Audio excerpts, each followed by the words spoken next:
अस्सलाम वालेकुम नाज़रीन, सीरन पाकिस्तान की फर्म से नसीर बुखारी आपकी खिदमत में हाजिर है। नाज़रीन, इंतहाई अहम टॉपिक, पाकिस्तान इंडिया बॉर्डर पे दोनों तरफ शदीद किस्म की लड़ाई हो रही है और दोनों तरफ से जो है शहरी भी जो है वो जख्मी हुए हैं। इसके बदले में ये कुछ इजरात इस तरह की भी आ रही है, जो इंडियन काफी तादाद में जो उनके फौजी हैं इसमें हलाक हुए हैं।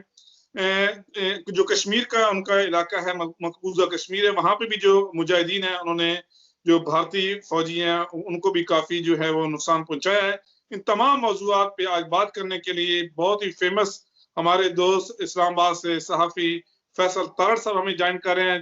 फैसल तारड़ साहब इन तमाम मामलात को बड़ी गहरी नजर से देखते हैं, अपना इनका चैनल भी है, उसमें भी ये आप नाज़रीन इनको सुनते रहते हैं। बहुत शुक्रिया तारड़ साहब प्रोग्राम पार्टिसिपेट करने के साथ। सर बहुत शुक्रिया, बहुत शुक्रिया।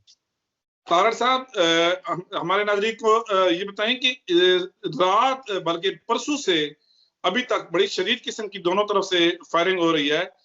काफी जानी नुकसान भी पाकिस्तान आर्मी ने किया है इंडिया का। हमारे नाज़रीन को आप बताएं, आपके पास क्या लेटेस्ट अपडेट्स हैं? सर बहुत शुक्रिया। सबसे पहले मैं आपको बताऊं कि इस वक्त लाइन ऑफ कंट्रोल पर जंग का माहौल है, मुकम्मल जैसे जंग का माहौल बना होता है। वहां से भी मुसलसल मार्टर गोले बरसाए जा रहे हैं, यहां से भी बरसाए जा रहे हैं।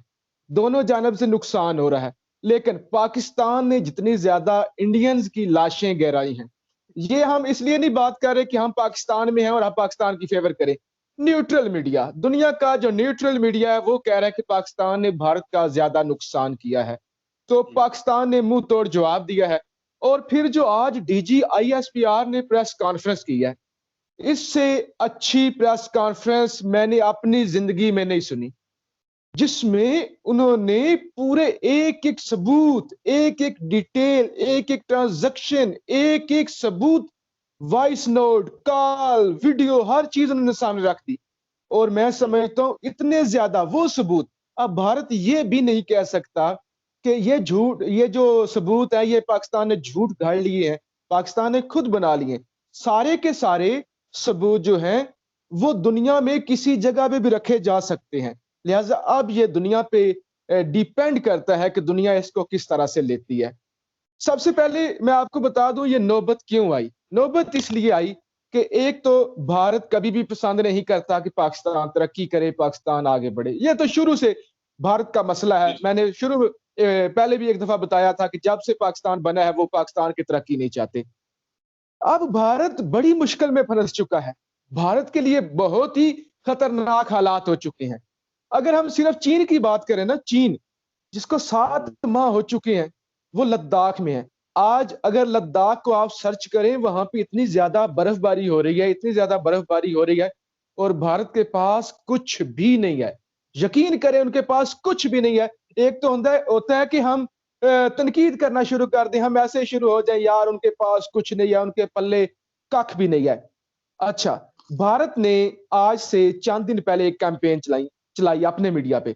उन्होंने कहा चीन से हमारा एग्रीमेंट हो चुका है, चीन मान चुका है, चीन कहता है हम वापस जाने के लिए तैयार हैं। फुल पीक पे ये कैंपेन चली गई भारतीय मीडिया में, भारतीय अखबारात में।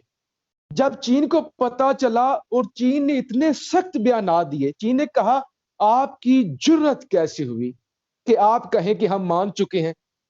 आप ये जो झूठ बोल रहे हैं हम इसको डिनाई करते हैं, बल्कि उन्होंने कहा हम इसको कूड़ेदान में फेंकते हैं, हम तो इसको मानते ही नहीं। आप जो अपने वीडियो पे चला रहे हैं कि चीन वापस जा रहा है, इसका मतलब यह है कि जो अप्रैल से पहले की सूरत हाल थी हम उस पे जा रहे हैं। तो ऐसा बिल्कुल भी नहीं है। तो इतनी ज्यादा इंसल्ट के बाद फिर एक और चीन से बयान आया। उन्होंने कहा असल में आप डर रहे हैं, आपके पास ना तो साजो सामान है, ना आप हमारा मुकाबला कर सकते हैं, आप सर्दियों से घबराए हुए हैं, तो इसलिए आप हमारी मिन्नतें कर रहे हैं, इसलिए आप जल्दबाजी कर रहे हैं कि कुछ भी करके चीन निकल जाए। लिहाजा ये जब सारे मामलात हो गए, एक मोदी साहब जिन्होंने अपने मीडिया पे चलाया हुआ था चीन जा रहा है, और चीन ने इतनी ज्यादा इंसल्ट कर दी। अब वहां से मोदी ने अगर बचना हो, चीन से जो उनकी धुलाई होती है, अगर उन्होंने अपने मीडिया का रुख मोड़ना हो, अपनी आवाम का ज़ेन तब्दील करना हो, तो वो पाकिस्तान के खिलाफ महाज शुरू करते हैं। एक पॉइंट ये हो गया। दूसरा, गिलगित बल्तिस्तान में इलेक्शन है।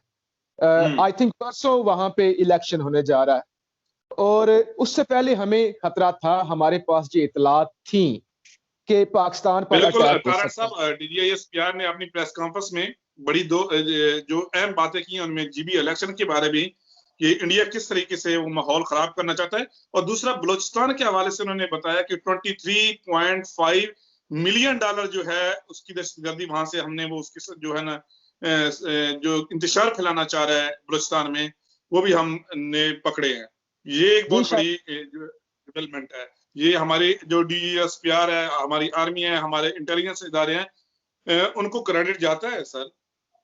बिल्कुल ऐसे ही है। और वो जो उन्होंने बताया है कि तकरीबन हमारे 33,000 से ज्यादा लोग शहीद हुए हैं। इसके अलावा उन्होंने ये भी बताया सिर्फ सी पैक को सील करने के लिए, सिर्फ सी पैक को रोकने के लिए ये 80 अरब रुपया खर्च कर चुके हैं। 80 अरब एक बड़ी अमाउंट होती है। भारत जैसा मुल्क जो भूख से मर रहे हैं, जो भूखे नंगे हैं, जो पटड़ियों पे मर जाते हैं, वो सिर्फ हमारे सी पैक को रोकने के लिए इतना कर रहे हैं, तो वो पाकिस्तान के खिलाफ किस हद तक जा सकते हैं। जैसा जीबी इलेक्शन हो जाता है तो उसके बाद पाकिस्तान गिलगित बल्तिस्तान तो सूबा भी बनाने जा रहा है, तो इसलिए भी उन्हें गुस्सा है कि अगर गिलगित बल्तिस्तान सूबा बन गया तो उनके पास जो आखिरी उम्मीद है कि वो गिलगित बल्तिस्तान को हासिल करके वो अफगानिस्तान तक पहुंच सके, वो सेंट्रल एशिया तक पहुंच सके, वो उम्मीद तो दम तोड़ जाती है ना। पहले तो उन्हें यह था कि ईरान से हम जाएंगे, ईरान ने भी सारी जो रास्ता था वो वापस ले लिया। उन्होंने कहा कि हम आपके साथ चाह बहार पे चलने के लिए तैयार नहीं है। अब ये सब कुछ हो चुका है। DGIS-PR ये कह चुके हैं कि अगर हमारे ये जो सबूत हमने आपके सामने रखे हैं इनको आपने ना माना और आपने एक्शन ना लिया तो एक एटमी जंग भी छिड़ सकती है। फिर शाह महमूद कुरैशी और DGIS-PR ने यह भी कहा कि हमें नवंबर और दिसंबर के महीने में बड़ा खतरा है, बड़ी कार्रवाइयां हो सकती हैं, खासतौर पर कराची, जी, कराची, लाहौर, इस्लामाबाद, पेशावर, पिंडी, ये जो बड़े शहर हैं यहाँ पे बहुत ज्यादा खतरा है। ये सब कुछ हो गया, सब कुछ हमने देख लिया। उन्होंने दहशतगर्दी करवाई, कल से वो हमारे साथ हालते जंग में हैं, हम उनके बंदे मार रहे हैं, हमारी सिविलियन आबादी को वो निशाना बना रहे हैं। लेकिन हमें अब शाह साहब सोचना होगा, हमने इतना नहीं करना कि हम प्रेस कॉन्फ्रेंस कर दें, हमने सिर्फ उनका नाज़िमुल अमूर तलब करके उससे वजाहतें नहीं लेनी, हमने एहतजाज रिकॉर्ड नहीं करवाना, हमें लड़ना होगा, हमें इसका कोई फैसला करना होगा। 70-72 साल से हम भी तरक्की नहीं कर सके, वो भी तरक्की नहीं कर सके, हम इन मसलों में उलझे हुए हैं। मैं आपको मिसाल देता हूँ शाह साहब, नगोर्नो काराबाख, आज़रबाईजान हमसे छोटा मुल्क है, 1,03,00,000 आबादी है, हमसे 25 दफा छोटा मुल्क है, हमारी तकरीबन 25 करोड़ है। उन्होंने फैसला किया कि उन्होंने नगोर्नो काराबाख को हासिल करना है, वो लड़े, 1 महीने में उन्होंने हासिल कर लिया। नगमे नहीं चलाए उन्होंने कोई इवेंट्स नहीं किए, उन्होंने कोई खामोशी नहीं इख्तियार की, उन्होंने आधे घंटे के लिए वो जुमे के दिन बाहर नहीं निकले, उन्होंने सरीना के सामने कोई क्लॉक नहीं लगाया, उन्होंने फैसला किया। रशिया भी मुखालिफ था, भारत भी मुखालिफ था, फ्रांस भी मुखालिफ था, सारे के सारे ईसाई जो है वो मुखालिफ थे। इवन इसराइल से बड़ी ताकत, एक बड़ी ताकत है खित्ते में, वो भी मुखालिफ थे। 1 महीने के नोट पर ऐसा वक्त भी आया 9 नवंबर को कि जब जो आर्मीनिया है वो घुटने टेक गया और उन्होंने रशिया से कहा कि खुदा के लिए हमारी जान छिड़वाएं। लिहाजा शाह साहब अब हमने फैसला करना है, हमने लड़ना है, हमने इन्हें रोकना है, हमने मुजम्मतों से काम नहीं लेना। ये जो हम बात कर रहे होते हैं कि अमन की ख्वाहिश, अमन की ख्वाहिश, कहाँ गई अमन की ख्वाहिश? वो आती है हमारे कश्मीरियों को मार देती है, उधर जम्मू कश्मीर में हमारे लोग मार रहे हैं। और आपके चैनल के जरिए मैं जम्मू कश्मीर में बैठे हुए लोगों से ये जरूर कहूंगा कि उनके अंदर जो आजादी की एक मूवमेंट है वो थोड़ी मांद पड़ती जा रही है। वो समझते हैं पाकिस्तान हमारी मदद को आएगा तभी हम आजाद होंगे, तभी हम उठेंगे। मकबूजा कश्मीर, जी, जम्मू कश्मीर, मकबूजा कश्मीर, वो लोग। देखिए, आप कश्मीर के जो लोग हैं, आपने आजाद होना है, ये मसला आपके लिए ज्यादा जरूरी है, आपकी आजादी का मसला है, आपके दीन का मसला है, आपका जाती मसला है। आप भी तो उठे ना, आप भी तो आवाज उठाएं। जब आप किसी पे रिलाई करते हैं कि फलां ताकत आएगी तो हमें आजाद करवाएगी, ताकतें बाद में आती हैं, मदद बाद में आती है, पहले आपको खुद कोशिश करना होगी।